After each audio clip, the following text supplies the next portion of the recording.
নমস্কার, CNN 24 এর আজকের সংবাদে আমি শিবানী আপনাদের সবাইকে জানাই স্বাগত। প্রথমে দেখে নেব আজকের সংবাদ শিরোনাম। শিলচরে কৈবর্ত সমাজ কল্যাণ মঞ্চের প্রথম সম্মেলন সূচনা করলেন মন্ত্রী কৌশিক রায়। কাছাড় জেলা মালি সমাজের উদ্যোগে অনুষ্ঠিত হল জেলা সম্মেলন ও সংবর্ধনা অনুষ্ঠান। সোনাবাড়ি ঘাট বাইপাসে শহীদপুর দ্বিতীয় খণ্ড এলাকায় এক যুবকের রহস্যজনক মৃতদেহ উদ্ধারের ঘটনায় চাঞ্চল্য। সরকারি ঘর অরুণোদয়ের নামে টাকা আদায়ের অভিযোগ, ভাগাবাজার পঞ্চায়েত ঘিরে চাঞ্চল্য। বন্দে মাতরম সংগীতের অবমাননার অভিযোগে শিলচরে বিজেপির বিক্ষোভ। এবার আজকের সংবাদ বিস্তারিত। শিলচর বঙ্গভবনে অনুষ্ঠিত হল কৈবর্ত সমাজ কল্যাণ মঞ্চের প্রথম সম্মেলন। প্রদীপ প্রজ্বলন করে সম্মেলনের সূচনা করেন মন্ত্রী কৌশিক রায়।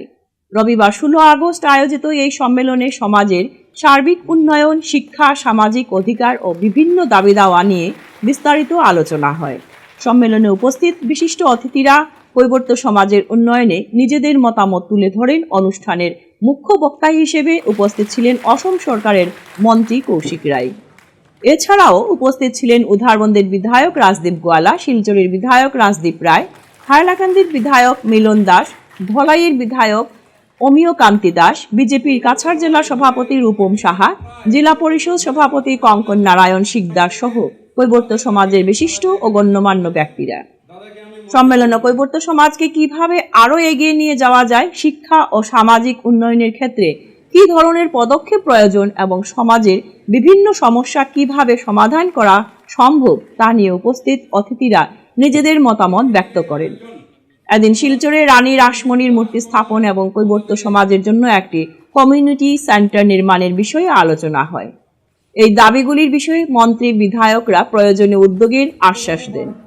অন্যদিকে কৈবর্ত সমাজের অন্তর্ভুক্ত না হয়েও ভুয়োভাবে তপশিলি জাতি বা এসসি সার্টিফিকেট তৈরি করে সরকারি সুযোগ সুবিধা ভোগ করার অভিযোগও সম্মেলনে উঠে আসে। এ ধরনের অনিয়মের বিরুদ্ধে কঠোর পদক্ষেপ গ্রহণের জন্য সরকারের কাছে আবেদন জানান সমাজের প্রতিনিধিরা। সমাজের অধিকার রক্ষা, উন্নয়ন এবং ভবিষ্যৎ প্রজন্মের জন্য আরও সংগঠিতভাবে কাজ করার আহ্বানের মধ্য দিয়ে শেষ হয়ে কৈবর্ত সমাজ কল্যাণ মঞ্চের প্রথম সম্মেলন। আমার মনে আছে যে গত সেপ্টেম্বর অক্টোবর মাসে রাজেশ দাস, যিনি আমাদের দলের কার্যকর্তা, প্রাক্তন ওয়ার্ড কমিশনার, উনি এক টিম নিয়ে আমার কাছে এসেছিলেন আমার লক্ষ্মীপুর বাড়িতে। আজকে যারা মঞ্চে আছেন এর মধ্যে থেকে অনেক ব্যক্তিরা সেদিনও ছিলেন। আমি যেদিন আমার সঙ্গে আলোচনা হয়েছিল এবং পরবর্তীতে বা এমনিতেও আমি জানি যে সমাজের অনেক ব্যক্তিরা আছে যারা হয়তো এখান থেকে হোক, আমাদের সনবির এলাকা থেকে হোক, এই জেলা থেকে বিভিন্ন জায়গায় গিয়ে শুধু ভারতবর্ষ নয়, আন্তর্জাতিক স্থানেও বিদেশেও তারা খ্যাতি অর্জন করতে পেরেছে। কিন্তু সমাজের লোক হয়তো সমাজে আমরা তো জানি না, কিন্তু সমাজের লোক অনেকে জানে না যে আমাদের এই অঞ্চলের কোনো ছেলে কোনো কেউ গিয়ে আমাদের ইসরোতে হোক বা কোনো জায়গাতে গিয়ে হোক, সেখানে এই সমাজের নাম নয়, এই আমাদের উপত্যকার নাম, আমাদের রাজ্যের নামকে উজ্জ্বল করছে। এই মঞ্চের প্রথম প্রয়াস এটাই ছিল যে সেই ব্যক্তিদেরকে নিয়ে আমরা যাতে এক মঞ্চে আনতে পারি। এই মঞ্চের প্রারম্ভিক উদ্দেশ্য ছিল যে সমাজে নিজে প্রতিষ্ঠিত হয়েছে, সমাজের জন্য আমরা যাতে এক দিশা দেখাতে পারি, সমাজকে যাতে একটা সঠিক পথে আমরা নিয়ে যেতে পারি। আর আমি মনে করি এটার অত্যন্ত প্রয়োজন ছিল। সমাজে ভালো কাজকে যাতে আমরা খুব ভালোভাবে প্রশংসা করতে পারি। সমাজের জন্য কেউ খারাপ কাজ করছেন, তাকে সমাজে যাতে আমরা শাস্তি দিতে পারি, তার কাজেরও, খারাপ কাজেরও যাতে সমালোচনা করতে পারি। আর তাহলেই সমাজের প্রতি মানুষের যে সম্মান, যে কোনো সমাজের প্রতি মানুষের যে সম্মান, মানুষের সঙ্গে যে ভ্রাতৃত্ববোধ, সেই ভ্রাতৃত্ববোধ আরো বৃদ্ধি হবে। আমি মনে করি এই যে মঞ্চ আজকে দিনে যে এখানে আপনারা গঠন করেছেন, এখানে এসেছেন, সবাই এক উদ্দেশ্য নিয়ে সবাই এসেছেন যে সমাজকে একটা সঠিক দিশা দেখানো, সমাজকে যাতে আমরা এগিয়ে নিয়ে যেতে পারি। রানী রাসমণিজির যে সংকল্প ছিল, ওনার যে আদর্শ ছিল, সেই আদর্শকে সামনে রেখে, ভীমরাও আম্বেদকরজির আদর্শকে সামনে রেখে যাতে আমরা আমাদের সমাজকে এগিয়ে নিতে পারি, সেই চেষ্টা আপনারা করুন। সরকার আপনাদের পাশে থাকবে। সরকার ভালো কাজে প্রত্যেকটা সমাজের সঙ্গে থেকে কাজ করার আমরা বিগত 5 বছরে দেখেছি। আর বিশেষ করে আমাদের মাননীয় মুখ্যমন্ত্রী ডক্টর হিমন্ত বিশ্ব শর্মা মহাশয়ের নেতৃত্বে বিগত 5 বছরে আমরা এটা বলতে পারি যে প্রত্যেকটি জাতি, প্রত্যেকটি ভাষা, প্রত্যেক মানুষের যে সমস্যা ছিল, সেই সমস্যাগুলি সমাধানের জন্য মুখ্যমন্ত্রী মহাশয় চেষ্টা করে গেছে। আমরা অনেক সময় দেখেছি যে কোনো সমাজের একটা সমস্যা আছে, কিন্তু সমস্যা নিয়ে আলোচনা করলে সেটা কি অবস্থা হবে জন্য সেটাকে ডিলে করে দেওয়া হয়েছে। কিন্তু মুখ্যমন্ত্রী মহাশয় প্রয়াস করেছেন যে প্রত্যেকটি জাতি, ভাষা যাতে লোকেদের সমস্যাগুলিকে আমরা সমাধান করতে পারি। আমি আপনাদেরকে আজকের দিনে আসাম সরকারের প্রতিনিধি হিসাবে এটা আশ্বস্ত করতে চাই যে আপনারা সমাজে ভালো কাজ করুন। সমাজে আপনাদের প্রয়োজন হলে মুখ্যমন্ত্রীর সঙ্গে আলোচনা করুন, সবের সঙ্গে সেই ব্যবস্থা আমরা করব যাতে সমাজকে এগিয়ে নেওয়ার সঙ্গে সঙ্গে আমরা সমাজকে এগিয়ে নিই এবং সাথে সাথে আমাদের এই উপত্যকার উন্নয়নের জন্য বিভিন্ন জাতি ভাষার লোকেদের সঙ্গে এক সুন্দর সম্পর্ক নিয়ে যাতে আমরা আমাদের এই এলাকাকে উন্নয়ন করতে পারি। সমাজের উন্নয়নের সাথে সাথে আমাদের এলাকার উন্নয়ন, আমাদের দেশের উন্নয়ন আমরা করতে পারি, সেই চেষ্টা আপনারা করুন। এই সম্মেলন গত কয়েকদিন আগে হওয়ার কথা ছিল, বিভিন্ন কারণে হয়নি। আমাদের সতীর্থ মন্ত্রী শ্রী পীযূষ হাজারিকা মহাশয় উনিও আসার কথা উনি ব্যক্ত করেছিলেন, কিন্তু বিভিন্ন কারণে আপনারা জানেন যে নগাঁও উপনির্বাচনে ওনাকে দায়িত্ব দেওয়া হয়েছে, কয়েকদিনের মধ্যে নির্বাচন ঘোষণা হবে, সেই কাজে উনি ব্যস্ত আছেন। উনি ওনার আপনাদের প্রতি ওনার শুভেচ্ছা আমার মাধ্যমে উনি পাঠিয়েছেন যে আপনাদেরকে শুভেচ্ছা জানানোর জন্য, এবং আগামী দিনে আমরা সবাই মিলে শুধু কৈবর্ত সম্প্রদায়ের লোকরা নয়, আমরা সমস্ত সম্প্রদায়ের লোকরা একসঙ্গে মিলে আমাদের জাতি, ভাষা এবং এলাকার উন্নয়নের জন্য যাতে কাজ করি, এই অনুরোধ আপনাদের কাছে রাখছি। কাছাড় জেলা মালি সমাজের উদ্যোগে অনুষ্ঠিত হলো জেলা সম্মেলন ও সংবর্ধনা অনুষ্ঠান। কাছাড় জেলা মালি সমাজের আয়োজনে এই সম্মেলনে জেলার বিভিন্ন প্রান্তের প্রতিনিধিদের পাশাপাশি বরাক উপত্যকার বিভিন্ন এলাকা এবং বহিরাজ্য থেকেও প্রতিনিধিরা অংশ নেন। তবে সম্মেলনের অন্যতম গুরুত্বপূর্ণ মুহূর্ত ছিল কৃতি ছাত্রছাত্রী ও পেশাজীবীদের সংবর্ধনা অনুষ্ঠান। সম্মেলনে মালি সমাজের দীর্ঘদিনের বিভিন্ন সমস্যা ও দাবি দাওয়া নিয়ে বিস্তারিত আলোচনা করেন প্রতিনিধিরা।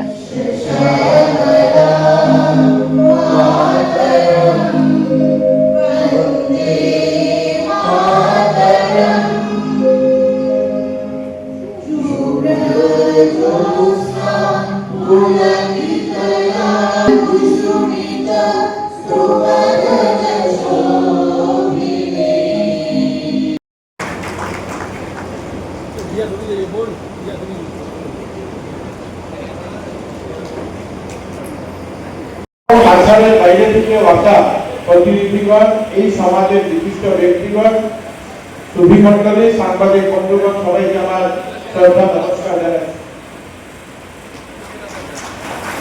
আজকের দিনে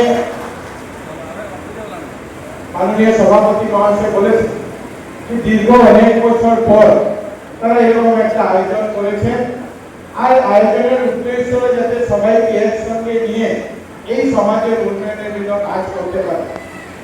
আমরা সবাই জানি যে মালি সমাজ কিন্তু আমাদের কাছাড় জেলাতে নয়, মালি সমাজ বিভিন্ন টাইটেলের মাধ্যমে ভারতবর্ষের বিভিন্ন জায়গাতে আছে।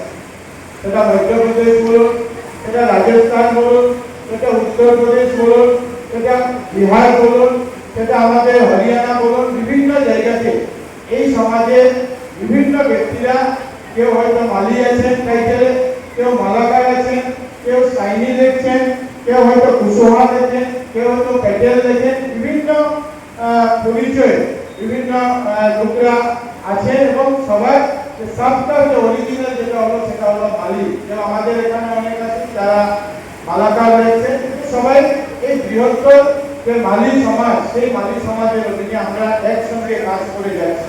এবং এই সমাজের বিশেষ যে কাজ হলো, মেইন যে কাজ হলো, সেটা হলো আমাদের কৃষির কাজ, বাগবানি, যেটাকে আমরা বলে থাকি, হর্টিকালচারের সঙ্গে যুক্ত এই সমাজ ভারতবর্ষে আজকে থেকে নয়, বিভিন্ন সময় থেকে আমরা দেখেছি এই সমাজ থেকে বিভিন্ন প্রদেশে বিভিন্ন ব্যক্তিরা মুখ্যমন্ত্রী পর্যন্ত হয়েছেন, কেন্দ্র এবং অনেক জায়গাতে সরকারে মন্ত্রী হিসাবে দায়িত্ব পালন করেছেন। বর্তমানে হরিয়ানা থেকে যিনি মুখ্যমন্ত্রী আমাদের নায়ক সিং মহাশয়, উনিও আপনাদের এই কমিউনিটি থেকে উনিও নির্বাচিত হয়েছেন। আর এই কমিউনিটির ইতিহাস আমাদের সবার জানা আছে। একটু আগে আমরা যেখানে যার প্রতিকৃতিতে আমরা এখানে পুষ্পার্ঘ আমরা করেছি, প্রদীপ প্রজ্বলন করেছি। ভীমরাও আম্বেদকরজি, আমরা মহাত্মা ফুলেজি, তাদের এখানে আমরা প্রতিষ্ঠা করেছি। এই মহাত্মা জ্যোতিরাও ফুলে উনি এই সমাজ থেকে এগিয়েছে। আজকে না, প্রায় 1920-22 সালে যখন উনি জন্মগ্রহণ করেছিলেন এবং ওনার যে জীবনকাল ছিল 1822-23 সাল থেকে শুরু করে 1890 সাল পর্যন্ত উনি যখন এই সমাজকে কিভাবে এগিয়ে নেওয়া যায়, বিভিন্ন সমাজের মধ্যে যে কুপ্রথা আছে সেই সমাজের কুপ্রথাগুলিকে শেষ করে আমরা সবাই একসঙ্গে যাতে থাকতে পারি সেটা নেতৃত্ব। এবং এই সমাজে শুধু একটা সমাজের মানুষ নয়, আমাকে যেটা বললেন, কিন্তু বিভিন্ন সমাজ থেকে আজকে যারা এখানে উপস্থিত রয়েছে আপনাদেরকেও ধন্যবাদ এবং অভিনন্দন জানাচ্ছি।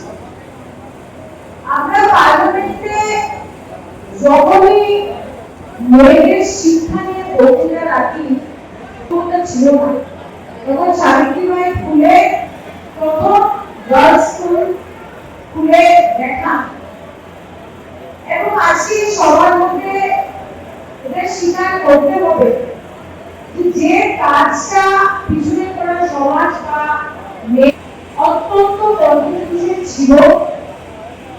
আর আমাদের এটা স্বীকার করতে হবে যে তখন যদি ওনারা এই পদক্ষেপটা নিত না, আজকে যে আমরা ডাক্তার হয়ে যারা হায়ার সেকেন্ডারি মেট্রিক পাস করে এত ডিস্টিংশন নিয়ে বা সরকারি চাকরি করছে মেয়েরা, এটা হয়তো সম্ভব হতো।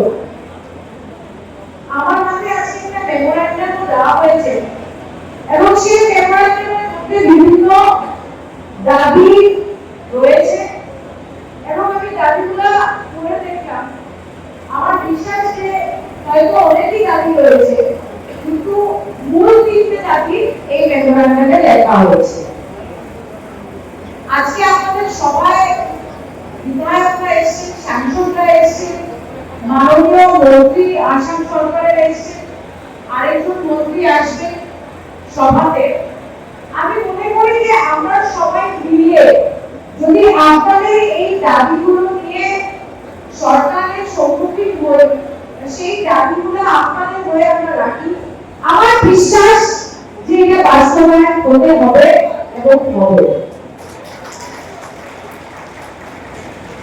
এবং এটাও বলবো যে আমরা মনে করি যে সমাজের কাজ শুধু এমপি এমএলএরা করে, অনেকের ধারণা আজকে রাস্তাঘাট হোক, স্কুল হোক, হাসপাতাল হোক, আমরা মনে করি যে শুধু এমপি এমএলএরা করে। কিন্তু আমি মনে করি, আমি পার্টি পরিষদের কাজ দেখেছি, আমি মালি সমাজের অনেক গুণগত মানুষের কাজ দেখেছি। কাছাড় জেলার সোনাবাড়ীঘাট বাইপাস সড়কের শহীদপুর দ্বিতীয় খণ্ড এলাকায় এক যুবকের রহস্যজনক মৃতদেহ উদ্ধারের ঘটনায় এলাকায় চাঞ্চল্যের সৃষ্টি হয়েছে। মৃত যুবক ধলাই ভাগাবাজার এলাকার বাসিন্দা, প্রয়াত বিনীতচন্দ্র পালের একমাত্র পুত্র বিশ্বজিৎ পাল 32। রবিবার সকালে সোনাবাড়ীঘাট বাইপাসের রাস্তার পাশে স্থানীয়রা এক যুবকের মৃতদেহ পড়ে থাকতে দেখেন। খবর পেয়ে ঘটনাস্থলে পৌঁছায় পুলিশ। তদন্তে বিশ্বজিতের মরদেহ শনাক্ত হয়। পরে ম্যাজিস্ট্রেটের উপস্থিতিতে ফরেনসিক্স দল এসে তদন্ত করে। খবর পেয়ে ছুটে আসেন বিশ্বজিতের নিকট আত্মীয়রা। তদন্ত শেষে মৃতদেহ উদ্ধার করে ময়নাতদন্তের জন্য শিলচর মেডিকেল কলেজ ও হাসপাতালে পাঠানো হয়। আমার কাকাতো ভাই বিশ্বদীপ পাল, বাবার নাম হইল বিনোদচন্দ্র পাল। বাইরে তামিলনাড়ুতে আসলে এখানে ব্যবসা করতো। কালকে সকালে 15 তারিখ আইসে বাসা যাওয়ার পরে সেখানে খাওয়া দাওয়া করার পরে বাগাবাজে আইসে জন্মদাতা জায়গা এখানে আইয়া সবার লাগে যোগাযোগ করিয়া বিকালে আবার শিলচর ঘুরিয়ে গেছে। সকালে আজকে মানে শুনি ঘর থেকে আওয়ার পরে এখানে শুনি যে সোনাবাড়ির বাইপাসে এখানেও এইরকম মারা গেছে। ওই আমরা তাড়াতাড়ি আইছি। এখানে আওয়ার পরে আমরা শুনছি, আওয়ার পরে পুলিশও আইছে। পুলিশ আওয়ার পরে তার যা জিজ্ঞাসা করা, তদন্ত করা, ওইটাও চলতেছে এখন। সরকারি প্রকল্পের সুবিধা পাইয়ে দেওয়ার নামে টাকা আদায়ের অভিযোগ উঠল কাছাড় জেলার ভাগাবাজার গাঁও পঞ্চায়েতকে ঘিরে। সরকারি ঘর, অরুণোদয় প্রকল্প এবং রেশন কার্ড করে দেওয়ার নামে সাধারণ মানুষের কাছ থেকে টাকা চাওয়া ও হয়রানির অভিযোগ তুলেছেন রাজঘাট গ্রামের একাধিক মহিলা। বিষয়টি ঘিরে এলাকার চাঞ্চল্যের সৃষ্টি হয়েছে। সরকারি প্রকল্পের সুবিধা পাওয়ার আশায় টাকা দিতে হচ্ছে, এমনই অভিযোগ তুলে সরব হলেন রাজাঘাট গ্রামের প্রায় 25 থেকে 30 জন মহিলা। অভিযোগকারীদের দাবি, সরকারি ঘর পাইয়ে দেওয়ার নাম করে কারো কাছ থেকে 20,000, কারো কাছ থেকে 30,000, আবার কারো কাছ থেকে 40,000 টাকা পর্যন্ত দাবি করা হয়েছে। শুধু সরকারি ঘরই নয়, অরুণোদয় প্রকল্পে নাম অন্তর্ভুক্ত করা এবং রেশন কার্ড করে দেওয়ার নামেও টাকা চাওয়ার অভিযোগ উঠেছে। মহিলাদের অভিযোগ শোনার সময় উপস্থিত ছিলেন জেলা পরিষদ সদস্যের প্রতিনিধি গিয়াসউদ্দিন এবং আঞ্চলিক পঞ্চায়েত সদস্যের প্রতিনিধি সাবির আহমেদ। এদিকে অভিযোগের প্রসঙ্গে ভাগাবাজার গাঁও পঞ্চায়েতের সভানেত্রী সাহেলা পারভিনের নামও উঠে এসেছে। গ্রামের নাম কিতা? রাজঘাট। আর জিপি কোনটা? বাগাবাজার। পঞ্চায়েত? সাহেলা পারভিন। ও কিতা অসুবিধা হয়েছে আপনার? আমার অসুবিধা হয়েছে তো আমার নামের গড় আইছে তে আমার কইছেন কিতা গড় জায়গা অসুবিধা আছে, কইছেন ইনো হইতো না। ওই এক জায়গার মাঝে অন্য আমার বাড়িদারের আরেকজনের টাকা তারা ঢুকাইয়া দিলাইছেন। আমি কইলাম তা সেইজনের টাকা ঢুকাইলে আসতে আমার টাকা ঢুকাইলে না কেন? আমি বেজান জায়গাত গেছিও কইছি হইলে তো তারা কিচ্ছু দিও দিছেন না, খালি কইন হইব হইব কয়দিন বাদে হইব, আমরা সমস্যা এখন মিটাইয়া দিমু হইলে কিচ্ছু তো আমার খবর কইলাম না। আমি বেজান তারা কইছে আমার খবর কইও কিতা লাগি তা করলাই আমার ঘরের টাকা কিতা লাগি ঢুকে না, খালি কইন ঢুকিব কয়দিন পরে আর কিচ্ছু। এর বাদে তো অরুণোদয় তারার দ্বারা গেলে কইন আমরা কোনো ভোট দিছে নি বাজুর মানুষের, আমার দ্বারা ইটা মানুষ আইতা পারতা না, কই আমরা এই বাজুর খেয়েও যাইতে পারে না তারার দ্বারা। সাইলা পারবিনর ঘর যেতে পারে না, না খেয়েও যাইতে পারে না। গেলে কিতা কইন তারা কইন আমরা ভোট দিছো নি তোমরা এইবার দিয়াও, আমরা দ্বারা কাছে খেয়েও যাইতে পারে না, তারা জিগার করো। এর বাদে খালকে তারা যে নিজ বানাইছে, তারা খালকে যে নিজ বানাইছে আমার গ্যাস ভাই ডিপু ভাই তারারে 10,000 টাকা করিয়া ইয়া কইত্রা মানুষের দিবার লাগি, তারারে যদি আমরা টাকা দিবার লাগিয়া আমরা লাগি তারা তখন খতরা আইত্রা কইতেও আমরা তখনও ফোন করি আনছি, তারা 10,000 টাকা ইয়া কইবার লাগি খতরা নি না, তারারে আমরা যে করবার লাগি আইলা আমরা তো হেল্প করবো, তারা কোনো হাজার টাকার লাগি না। আর তারা যত মিডিয়া আনিয়া এখন নিজ মানাইতা তারা পরিচিত, তারা বইনটা লইয়া মানাইতা, তারা বাইরে লইয়া এক্সট্রা খেয়ে কই না কেন? আমরা তো ডিপু ভাই গ্যাস বাইরে আমরা কিচ্ছু না, আমরা লাগিয়া এখন তারা মনে করে এপি জেলা পরিষদ করি আমরা লাগিয়ে আইসো, আমরা তো কোনো তারার হেল্পর লাগে আমরা এই ভিডিও বানাইছি না। আচ্ছা একটা শুনুন, ওই যে মাঝে একটা ভিডিও দেখলাম আমরা জেলা পরিষদ যে গ্যাস লস্কর এবং এপি প্রতিনিধি ডিপু যে তার বিরুদ্ধে একটা কথা হয়েছে, যে এটা সত্য নি? এটা সব মিথ্যা, সব মিথ্যা। এখন যদি সত্য হইতো তখন আমরা তো গ্যাস ভাই ডিপু ভাই কিচ্ছু না, তারা এপি সদস্য হিসাবে তারা আইসন। এর বাদে এটা জেলা পরিষদ করি তো আমরা ওখানে আইসন। এখন আমরা কারণে তারা আমরা হেল্প চাই করি আইসন না নি। এখন আমরা তো 10,000 টাকাই আমরা কইবা নি দিবার কথা, আমরা থাকলে তো তারা আনলাম না, 10,000 টাকা দিয়ে চেষ্টা করতাম পারলাম না। যারা ভিডিও বানাইছে তারা শুনুন নি আপনি? সারা মিলন সাইলা পারবিনর মই সাইলা পারবিনর যে মামা আর কে ও তারা নিজের পরিচিত, তারা ভিডিও বানাইতরা, বাইরে মানুষ না? জি না। আচ্ছা আচ্ছা, আর কিচ্ছু না। আমরা তারারে আনছি এখনো সবে দারদারি সমাধান, দারদারি কিতা লাগিয়া অসুবিধা সবে কইবা। আপনার নাম কিতা? মাইনা বেগম। গাঁও কোনটা? গাঁও কোনটা? রাজঘাট। আপনার জামাই কিতা করেন? রিক্সা চালাই। রিক্সা চালাইন? জি। আচ্ছা, জিপি কোনটা? বাগাবাজার। আর আপনার পঞ্চায়েত কে? সাইলা পারভিন। আপনার কিতা অসুবিধা হয়েছে আজকে?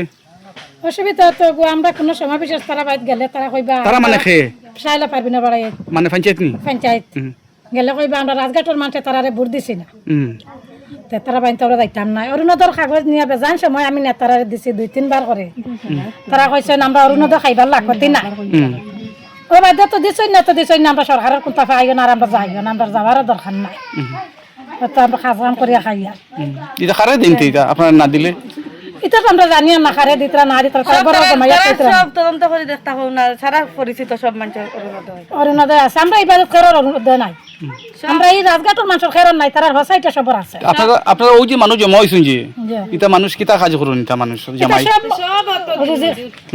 খাইতরা দিন মজুর দিন মজুর আপনারা কেউ পাইছেন না আমরা খেয়ে পাইছি না হ্যাঁ আমরা পাইছি না আমরা ডকুমেন্ট পাইছা না আতুটো কে পাইছা আতুটো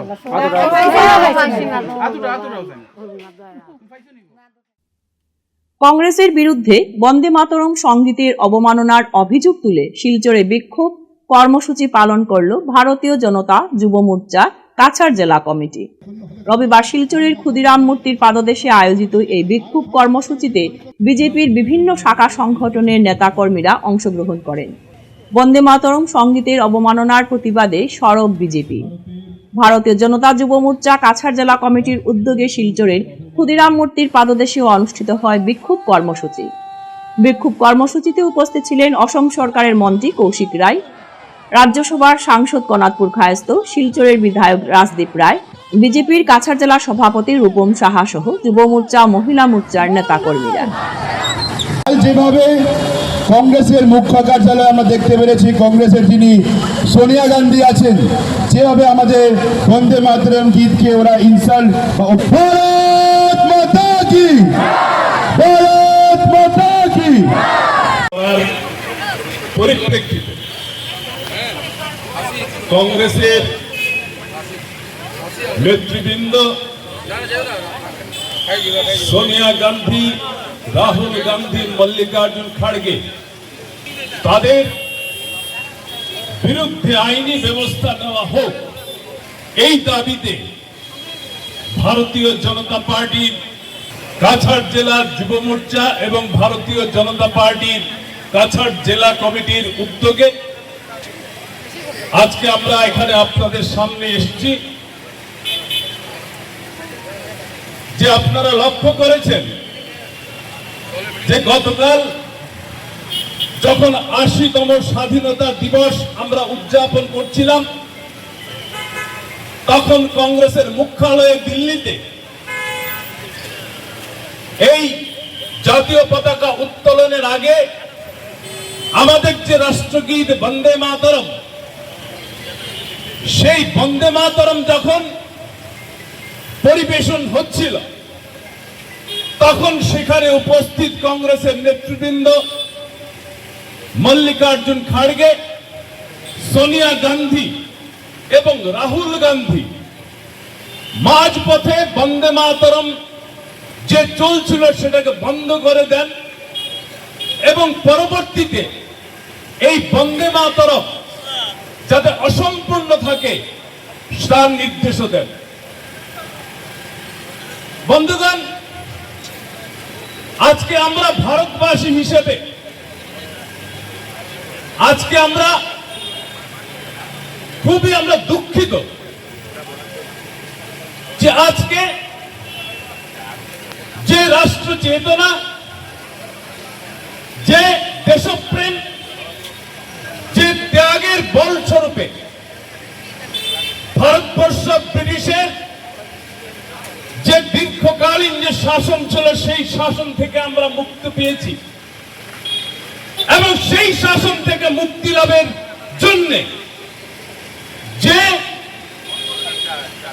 দুটি মন্ত্র আমাদেরকে উদ্বুদ্ধ করেছে, শত শত কোটি কোটি ভারতবাসীকে উদ্বুদ্ধ করেছে রাষ্ট্র চেতনায় এবং তার মাধ্যমে দেশকে স্বাধীন করার জন্য আমাদেরকে অনুপ্রাণিত করেছে, সেই রাষ্ট্রগীত বন্দে মাতরম।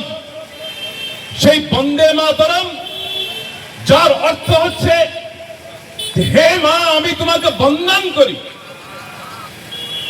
সেই মায়ের প্রতি যে আমার শ্রদ্ধা, সেই শ্রদ্ধাকে নানাভাবে কিভাবে তারা অপমাননা করা যায়, কিভাবে অসম্মানিত করা যায়, তা কংগ্রেসের মাধ্যমে অহরহ সেরকম প্রচেষ্টা চলছে, সেটা আমরা লক্ষ্য করেছি। আমরা সবাই জানি যে এই বন্দে মাতরম 1875 সালে বঙ্কিমচন্দ্র চট্টোপাধ্যায় সেটা রচনা করেছিলেন এবং 1882 খ্রিস্টাব্দে তার যে উপন্যাস আনন্দমঠ, সেই আনন্দমঠে এই বন্দে মাতরম সঙ্গীতটি প্রকাশিত হয়েছে। এবং এই যে সঙ্গীত, সেটা শুধু একটা সঙ্গীত ছিল না, তৎকালীন সময়ে ব্রিটিশ রাজের বিরুদ্ধে ভারতবর্ষের জনসাধারণকে দেশপ্রেমে উদ্বুদ্ধ করা, সেই যে কাজ, সেই কাজ এই বন্দে মাতরমের মাধ্যমে হয়েছে। সাধারণ মানুষ, ভারতবর্ষের সাধারণ জনতা এই যে মন্ত্র বন্দে মাতরম, সেই মন্ত্র অনুপ্রাণিত হয়েছে।